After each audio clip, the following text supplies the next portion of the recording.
கோயம்பேடு சந்தையில் நடைபெறக்கூடிய பாமக சார்பிலான சமத்துவ பொங்கல் விழாவில் அந்த கட்சியின் தலைவர் அன்புமணி ராமதாஸ் பங்கேற்றிருக்கிறார். விவரங்களோடு இணைகிறார் நம்முடைய செய்தியாளர் கோகுல். விவரம் என்ன?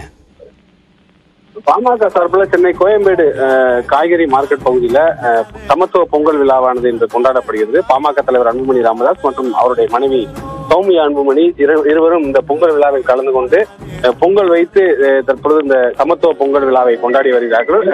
இந்த விழாவில் கோயம்பேடு வணிகர்கள் மற்றும் அதே போல பாமக தொண்டர்கள் பலரும் இந்த பொங்கல் விழாவில் கலந்து கொண்டிருக்கிறார்கள். பொங்கல் விழாவிற்கு வந்து அன்புமணி ராமதாஸுக்கு பாமக சார்பு மற்றும் வணிகர்கள் சார்பில் உற்சாகமான பாரம்பரிய முறையில சிலம்பாட்டம் உள்ளிட்டவைகள் வைத்து வரவேற்பு அளிக்கப்பட்டது. சற்று நேரத்தில் அன்புமணி ராமதாஸ் இங்கு வந்திருக்க பொங்கல் பரிசுகளையும் வழங்க இருக்கிறார். அவரோடு பசுமை தாய தலைவரும் அன்புமணி ராமதாஸுடைய மனைவியுமான சௌமியா அன்புமணியும் இந்த விழாவில் கலந்து கொண்டிருக்கிறார். கிட்டத்தட்ட நூற்றுக்கணக்கான பெண்கள் வரிசையாக இந்த சமத்துவ பொங்கல் வைத்திருக்கிறார்கள். ஒவ்வொருவருக்கும் பொங்கல் வைத்து பொங்கல் என்ற முழக்கத்தோடு பொங்கல் வாழ்த்துக்களை அன்புமணியும் அவருடைய மனைவியும் தெரிவித்துக் கொண்ட நேரலை காட்சிகள் தான் நாம் பார்த்துக்கிட்டு இருக்கோம். உங்களுடைய விரிவான தகவலுக்கு நன்றி கோகுல்.